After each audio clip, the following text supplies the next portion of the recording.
સ્વામી હાય હાય ગોપાળાનંદ સ્વામી હાય હાય ચાલુ રહ્યો હજી કઈ હું છે ગોપાળાનંદ સ્વામી હાય હાય ગોપાળાનંદ સ્વામી હાય હાય ગોપાળાનંદ સ્વામી હાય હાય ખરી યાર ફટાફટ ગોપાળાનંદ સ્વામી હાય હાય ગોપાળાનંદ સ્વામી હાય હાય ગોપાળાનંદ સ્વામી હાય હાય ફરી એકવાર દ્વારકાવાસીઓ મેદાને આવ્યા અને જેણે આ બફાટ કર્યો છે એવા સ્વામિનારાયણના સાધુ ગોપાલાનંદનો તેમણે વિરોધ કર્યો. તેમણે ઉગ્ર સૂત્રોચ્ચારો પણ કર્યા અને તેમનો વિરોધ કરતા માફી માંગવાની ચીમકી પણ આપી. પહેલા તો દ્વારકાવાસીઓનો રોષ જોઈ લઈએ કે કઈ રીતે તે ઉગ્ર રીતે સૂત્રોચ્ચાર કરી રહ્યા છે અને તેમની માત્ર એક જ માંગણી છે કે તેમની માફી માંગવામાં આવે અને જે લખાણ છે તેને દૂર કરવામાં આવે. ગોપાળાનંદ સ્વામી હાય હાય ગોપાળાનંદ સ્વામી હાય હાય ચાલુ રહ્યો હજી કઈ હું છે ગોપાળાનંદ સ્વામી હાય હાય ગોપાળાનંદ સ્વામી હાય હાય ગોપાળાનંદ સ્વામી હાય હાય ખરી યાર ફટાફટ ગોપાળાનંદ સ્વામી હાય હાય ગોપાળાનંદ સ્વામી હાય હાય ગોપાળાનંદ સ્વામી હાય હાય શ્રી સંકલ્પ મૂર્તિ સ્વામિનારાયણ સંપ્રદાયની એક બુકમાં 33 નંબરની વાર્તામાં દ્વારકાધીશ ભગવાન છે કે નહીં ને દ્વારકામાં દ્વારકાધીશ છે નહીં એવો પ્રશ્ન પૂછેલો છે. તો દ્વારકામાં દ્વારકાધીશ આદિકાળથી છે, જ્યારે સ્વામિનારાયણ સંપ્રદાય હજુ હમણાં જ જન્મ ચૂકે છે.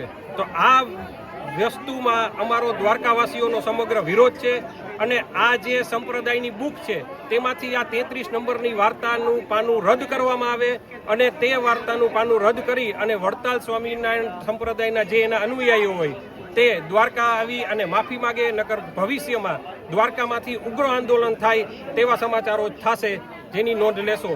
જય દ્વારકાધીશ. ગોપાળાનંદ સ્વામી હાય હાય ગોપાળાનંદ સ્વામી હાય હાય ચાલુ રહ્યો હજી કઈ હું છે ગોપાળાનંદ સ્વામી હાય હાય ગોપાળાનંદ સ્વામી હાય હાય ગોપાળાનંદ સ્વામી હાય હાય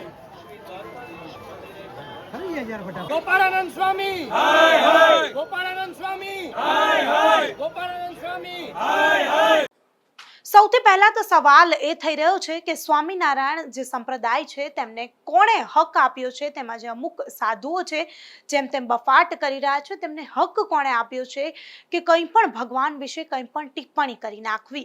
ફરી એકવાર સ્વામિનારાયણ સંપ્રદાયના સાધુ છે તે વિવાદમાં આવ્યા છે. પહેલા માલધારી સમાજ જે છે તેમણે વિરોધ કર્યો અને દ્વારકાના જે વાસીઓ છે તે પણ વિરોધમાં જોડાયા છે. હજુ જલારામ બાપા વિશે જે ટિપ્પણી કરી હતી તેના પડઘા શાંત નથી થયા, તે વિવાદ ચાલુ છે. તેમાં ફરી એકવાર સ્વામિનારાયણ સંપ્રદાયના જે સાધુ છે તેમના દ્વારા બીજો વિવાદ છેડવામાં આવ્યો છે. વિવાદો ઉપર વિવાદ ચાલ્યા કરે છે. આ લખાણ છે તેને દૂર કરવાની માંગણી છે દ્વારકાવાસીઓની કે આ લખાણનું જે પાનું છે તેને હટાવી દેવામાં આવે અને સાધુ છે જેણે આ બફાટ કર્યો છે તે આવી માફી માંગે, તે એક જ માંગણી છે. નહીં તો દ્વારકામાં આંદોલન કરવામાં આવશે તેવી ચીમકી પણ આપી દેવામાં આવી છે. અત્યારે સ્વામિનારાયણ સંપ્રદાયના જે સાધુઓ છે તે સતત વિવાદોમાં આવ્યા કરે છે. એક પછી એક વિવાદ થઈ રહ્યો છે. બીજો વિવાદ અત્યારે ચરમસીમાએ છે. દ્વારકાના રાજાધિરાજ એવા જે છે તેમના ઉપર ભગવાન ઉપર આવી મોટી ટિપ્પણી કરવામાં આવી છે, તેને લઈને વિવાદ વધુ વકરે તેવી શક્યતાઓ પણ દેખાઈ રહી છે. તમારું શું માનવું છે? શું આ વિવાદ ઠાળે પડી જશે? તમે શું માનો છો? અમને કમેન્ટ કરી ચોક્કસથી જણાવજો તથા અમારી ચેનલ નિર્ભય ન્યૂઝને લાઇક, શેર અને સબસ્ક્રાઇબ કરવાનું ભૂલશો નહીં. આભાર.